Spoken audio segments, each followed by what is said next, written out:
Hello friends, welcome to recap 10M। आज हम आपके लिए लेकर आए हैं कार्निवल रो के सेकंड पार्ट को। जैसा कि हमने इसके फर्स्ट पार्ट में देखा, पे को खतरा मानते हुए इंसानों के कई सारे साम्राज्यों ने मिलकर पे होमलैंड पर हमला किया और पे होमलैंड को नर्क से भी बदतर बना दिया। पे को अपनी ही जन्मभूमि को छोड़कर जाने पर मजबूर किया गया, जबकि खतरा इंसानों के बीच डार्क एशर के रूप में पनप रहा है, जिससे ये लोग अनजान हैं, जो इंसान और पे दोनों को बड़ी बेरहमी से मार रहा है। और वो ऐसा क्यों कर रहा है, आइए पता करते हैं वीडियो में। कहानी की शुरुआत आश्रम से होती है, जहां डार्क एशर आश्रम के हेडमास्टर को अपना अगला शिकार बनाने के लिए आया होता है और फिर डार्क एशर हेडमास्टर को मार देता है। जब पाइलो को इसका पता लगता है तो वो फौरन आश्रम के लिए निकल जाता है और जब वो हेडमास्टर को देखता है तो उसे भी एशलिंग की तरह बड़ी बेरहमी से मारा गया है। और इस बार पाइलो को दानव के पंजों के निशान भी दिखाई देते हैं, इसलिए पाइलो निशानों का पीछा करते हुए नीचे बेसमेंट तक आ जाता है। तभी पाइलो को अजीब सी आवाजें आने लगती हैं, जो दानव की होती हैं, और पहली बार पाइलो दानव को अपनी आंखों से देखता है, जो पाइलो को देखकर उसे मारने के लिए उसकी ओर आगे बढ़ने लगता है। पाइलो भी अपनी गन से उस पर शूट करने लगता है, पर इस दानव पर गोली का कोई असर नहीं होता।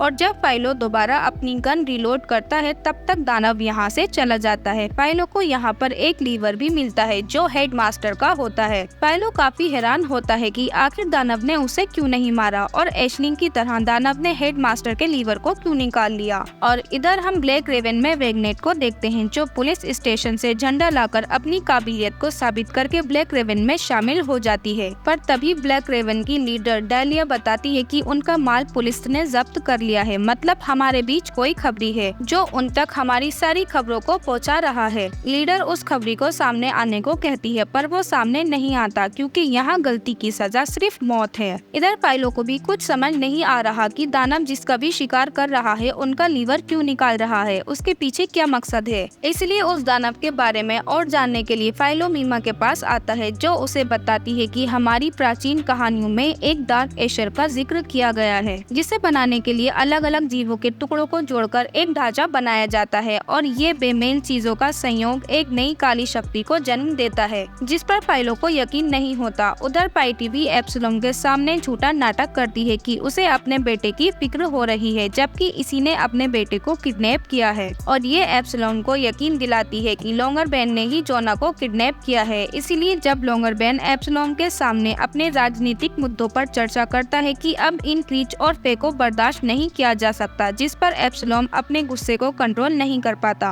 और लोंगरबैन से पूछ ही लेता है कि उसका बेटा कहाँ है। फिर ये लोंगरबैन को मारने की कोशिश करता है। पाइटी भी एप्सिलॉन और लोंगरबैन के बीच लड़ाई करवाने में कामयाब हो जाती है और इसके बाद पाइटी एप्सिलॉन को लोंगरबैन के खिलाफ भड़काती है कि लोंगरबैन इतनी आसानी से जोना के बारे में नहीं बताएगा, आपको उसे गिरफ्तार कराना चाहिए, इस तरह वो जोना के बारे में हमें बता सकता है। इधर पाइलो को भी बाजार में विग्नेट मिलती है। पाइलो विग्नेट को समझाने की कोशिश करता है, उसने विग्नेट को धोखा नहीं दिया, पर विग्नेट पाइलो पर बहुत गुस्सा है। वो यहाँ से बिना कुछ कहे चली जाती है। इन दोनों को बातें करते हुए ब्लैक रेवन का एक सदस्य देख लेता है। इसके बाद पाइलो हॉर्सपैक्स के पास दो अलग मरे हुए जीवों को लेकर आता है। हॉर्सपैक्स समझ जाती है कि पाइलो ने डार्क एशर को देख लिया है, पर पाइलो को यकीन नहीं हो रहा कि डार्क एशर लाशों के टुकड़ों से जन्मा है। इसलिए पाइलो हॉर्सपैक्स से अपने लिए एक डार्क एशर बनाने के लिए कहता है। हॉर्सपैक्स कहती है कि डार्क एशर को एक मालिक की जरूरत होती है। अगर मैंने तुम्हारे लिए डार्क एशर बनाया तो वो तुम्हारी आखिरी सांस तक तुमसे जुड़ा रहेगा। पाइलो अपने सवालों के जवाब ढूंढने के लिए हॉर्सपैक्स की बात मान लेता है और एक रिचुअल करता है, जिसके बाद हॉर्सपैक्स पाइलो को कुछ दिन बाद वापस आने को कहती है। इधर डेलिया को पता चल जाता है कि विग्नेट ने पाइलो से बात करी है, जिससे उसे लगता है कि विग्नेट ही पुलिस की खबरी है, इसलिए ये इसके पर काटने लगती है। विग्नेट कहती है कि मेरा उससे कोई नाता नहीं है, मैं अब उससे नफरत करती हूँ। डेलिया कहती है कि अगर तुम खबरी नहीं हो तो तुम्हें आज रात साबित करना होगा उस खबरी को पकड़कर, और ये विग्नेट को लास्ट वार्निंग देती है, अगर तुमने ऐसा नहीं किया तो तुम्हारी आज रात आखिरी रात होगी। इसके बाद हम लोंगरबैन को देखते हैं, जो अपनी बेटी सोफी से बात कर रहा होता है, पर तभी एप्सिलॉन के कहने पर पुलिस लोंगरबैन को अरेस्ट कर एप्सिलॉन के पास ले आती है और लोंगरबैन को देखते ही एप्सिलॉन उसे मारना शुरू कर देता है। थोड़ी देर बाद जब पाइटी लोंगरबैन के पास आती है तो वो देखती है कि एप्सिलॉन एप्सिलॉन ने लोंगरबेन की अच्छी खासी धुलाई कर दी है। वो उसे दर्द करने की दवाई पीने के लिए देती है। जैसे ही ये इसे पीता है तो लोंगरबेन मारा जाता है क्योंकि इसमें जहर था।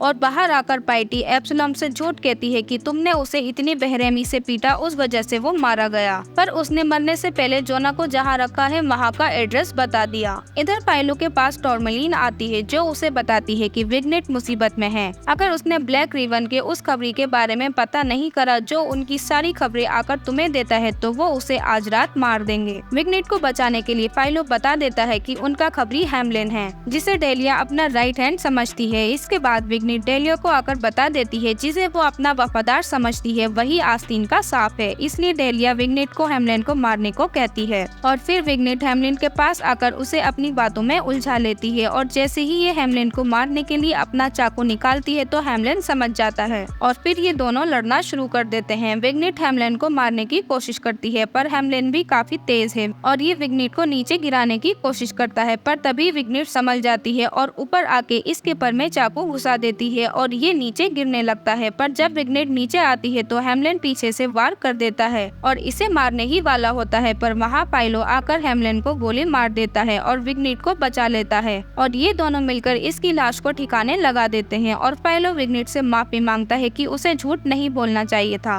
और फिर वो यहाँ से चला जाता है। इसके बाद विग्नेट डेलिया के पास जाकर उसे हैमलिन के पर दे देती है और विग्नेट से खुश होकर डेलिया हैमलिन की जगह उसे दे देती है। अगली सुबह पाइलो हॉरस्पेक्स के पास आता है जो उसे उसका डार्क एशर दिखाती है, जिससे पाइलो को भी अब यकीन आ जाता है कि सच में मरे हुए अलग अलग जीवों को जोड़कर डार्क एशर बनाया जा सकता है। हॉरस्पेक्स बताती है कि डार्क एशर का अपना दिमाग नहीं होता, वो अपने मालिक का गुलाम होता है। डार्क एशर जो देखता है उसका मालिक भी वही देख सकता है। हॉरस्पेक्स फाइलों को डार्क एशर के 3 टुकड़े कर कर दिखाती है, पर वो अभी भी जिंदा रहता है क्योंकि इसमें फाइलों का अंश है। जब तक फाइलो जिंदा है तब तक ये भी जिंदा रहेगा। फाइलो जाकर सार्जेंट को बताता है कि हेडमास्टर और एशलिंग का कातिल एक ही है, पर वो इन्हें डार्क एशर के बारे में कुछ नहीं बताता क्योंकि कोई भी इसकी बात पर यकीन नहीं करेगा। इसलिए फाइलो ऑफिसर से डार्क एशर के मालिक यानी उस कातिल को ढूंढने को कहता है। फाइलो ने सिर्फ इसी ऑफिसर को डार्क एशर के बारे में बताया है, इसलिए फाइलो वापस आश्रम आता है और मास्टर फोन से हेडमास्टर और एशलिंग के बारे में पता करने की कोशिश करता है,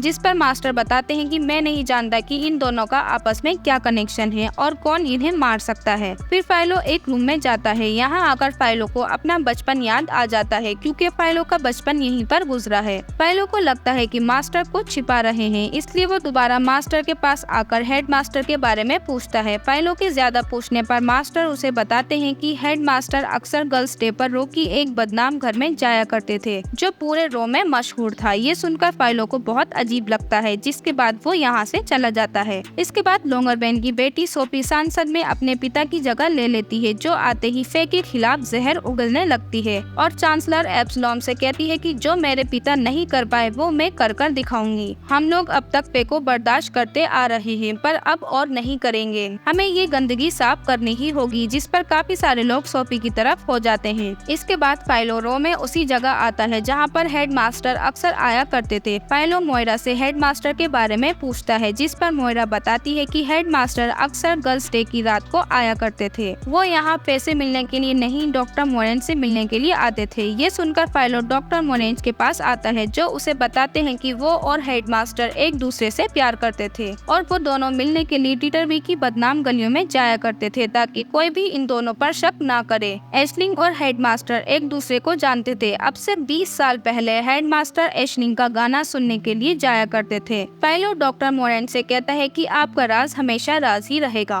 फाइलो के जाने के बाद डॉक्टर मोरेंज को कुछ अजीब सी आवाजें आने लगती हैं। जब ये चेक करने ऊपर जाते हैं तो वहाँ डार्क एशर होता है जो इसे मारने के लिए आया है और ये डॉक्टर मोरेंज को भी बड़ी बेरहमी से मार देता है। इधर फाइलो को भी एक सपना आता है जिसमें वो एक छोटा बच्चा होता है और एशलिंग उसे अपना गाना सुना रही है क्योंकि फाइलो एशलिंग का बेटा है जो उसे अभी पता चला है। अगली सुबह फाइलो डॉक्टर मोरेंज के घर आकर देखता है कि इसका भी लीवर गायब है। तभी एक ऑफिसर कैप्टन से कहता है कि डॉक्टर मोरेंज पे की परों को काटकर उनके शरीर की बनावट इंसानों की तरह बनाया करते थे, जैसा कि डॉक्टर मोरेंज ने फाइलो के साथ किया था। इधर लोंगरबेन को भी लोग आखिरी अलविदा कह रहे होते हैं। सोफी भी अपने पिता की मौत का गम ऐसे मनाती है जैसे उसे सच में अपने पिता की परवाह थी। हालांकि उसे अपने पिता से बहुत नफरत थी, पर वो ये सारा नाटक अपने पिता की जगह लेने के लिए कर रही है। ये सब जोना भी ऊपर से देख रहा था, इसलिए सोफी उसे नीचे बुलाती है और उसे एक ऑफर देती है। अगर हम दोनों साथ मिलकर काम करें तो इसमें हम दोनों का फायदा होगा, पर जोना ये कहते हुए मना कर देता है कि तुम्हारे पिता हमारे दुश्मन थे, उस लिहाज से तुम भी हमारी दुश्मन हो। जिस पर सोफी कहती है कि मेरे पिता ने तुम्हें किडनैप नहीं किया था। इसके बाद हम फाइलो को पोर्शिया के साथ उसके घर में देखते हैं, जो यहाँ रेंट पर रहता है। ये पोर्शिया को बता देता है कि शहर में जो भी हत्याएं हो रही हैं, उसका आपस में कोई न कोई कनेक्शन है जो मुझसे जुड़ा है, क्योंकि एशलिंग मेरी माँ थी और जब मैं छोटा था तो मेरे पर डॉक्टर मोरेल ने काटे थे और मेरी परवरिश हेडमास्टर ने करी। मैं एक मिलावटी नस्ल हूँ, यानी आधा फे और आधा इंसान, और सिर्फ इन तीनों को ही मेरे राज के बारे में पता था, जिन्हें बड़ी बेरहमी से मारा गया। ये सुनकर पोर्शिया काफी हैरान हो जाती है और वो फौरन फाइलों को घर खाली करने के लिए कहती है। इसके बाद विग्नेट जब अपना काम कर रही होती है तो उसे अपनी लाइब्रेरी दिखाई देती है, इसलिए वो चोरी छिपे उड़कर अंदर चली आती है। विग्नेट देखती है कि इंसानों ने अपने मुताबिक लाइब्रेरी को काफी बदल दिया है, जिससे विग्नेट गुस्से से आग बबूला होकर चिल्लाने लगती है। इधर कुछ पग अपने हक के लिए विरोध कर रहे होते हैं, तभी भीड़ में से एक शख्स निकलकर इस पग को बुरी तरह मारने लगता है, जिसे देखकर दूसरे पग को गुस्सा आ जाता है, पर इनका लीडर इस पग को शांत कर देता है। वो कहता है कि ये सही मौका नहीं है।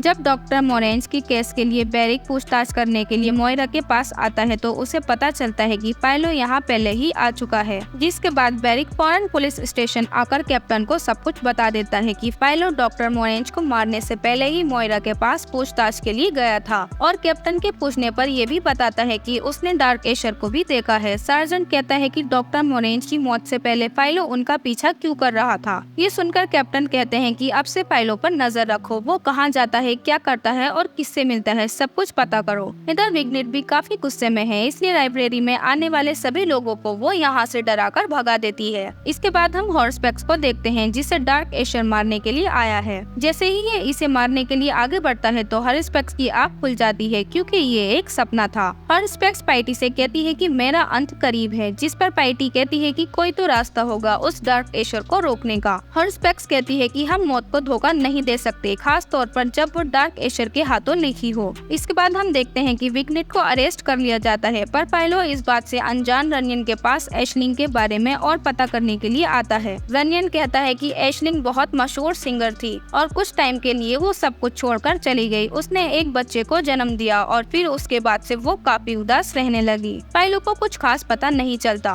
पर इन दोनों को बात करते हुए दूर से बेरिक देख रहा था। सार्जेंट भी पोर्शिया के पास जाकर पूछने लगता है फाइलो अचानक घर खाली कर क्यों चला गया, जिसके बाद पोर्शिया सब कुछ बता देती है। इसके बाद बेरिक और सार्जेंट कैप्टन को आकर बताते हैं कि फाइलो मिलावटी नस्ल का है और एशलिंग फाइलो की माँ थी, जिसकी हाल ही में हत्या कर दी गई। इन लोगों को लगता है कि एशलिंग, डॉक्टर मोरेंज और हेडमास्टर तीनों को ही फाइलो ने मारा है, क्योंकि वो नहीं चाहता था कि दुनिया को फाइलो की सच्चाई पता लगे, क्योंकि सिर्फ इन तीनों को ही इस राज के बारे में पता था। इसलिए उसने तीनों को मार दिया और खुद को बचाने के लिए झूठी डार्क एशर की अफवाह फैलाने लगा। इसलिए कैप्टन फाइलो को गिरफ्तार करने के लिए आदेश दे देते हैं। इधर फाइलो इजरा के घर काम कर रही पग से एशलिंग के बारे में पूछने के लिए आता है, जिस पर ये बताती है कि एशलिंग कुछ वक्त के लिए यहाँ पर रही, पर जब डॉक्टर मोरेंज उसके बच्चे के पर काटने के लिए उसे यहाँ से लेकर गए तो वो बहुत रोई। फाइलो अपने पिता के बारे में पूछने की कोशिश करता है, पर एशलिंग ने कभी भी फाइलो के पिता का कोई भी जिक्र नहीं करा। फाइलो काफी निराश हो जाता है, तभी वहाँ सार्जेंट आकर फाइलो को गिरफ्तार कर लेते हैं और उसे मारते हुए वैन तक ले जाते हैं, और इसी के साथ इसका सेकंड पार्ट यहीं पर खत्म हो जाता है। क्या फाइलो खुद को बेगुनाह साबित करके अपने पिता को ढूंढ पाएगा या नहीं, और आखिरकार उस डार्क एशर का मालिक कौन है, और एक एक करके वो फाइलो के करीबी लोगों को क्यों मार रहा है, इसके पीछे क्या मकसद हो सकता है। फाइलो डार्क एशर के मालिक को ढूंढ लेगा या फिर खुद ही उसका अगला शिकार बन जाएगा, इस सब का पता हमें इसके थर्ड पार्ट में लगेगा। अगर वीडियो अच्छी लगी तो लाइक करो, थर्ड पार्ट के लिए कमेंट करो और सब्सक्राइब करो हमारे चैनल को। हम मिलते हैं आपसे नेक्स्ट वीडियो में, तब तक के लिए बाय बाय।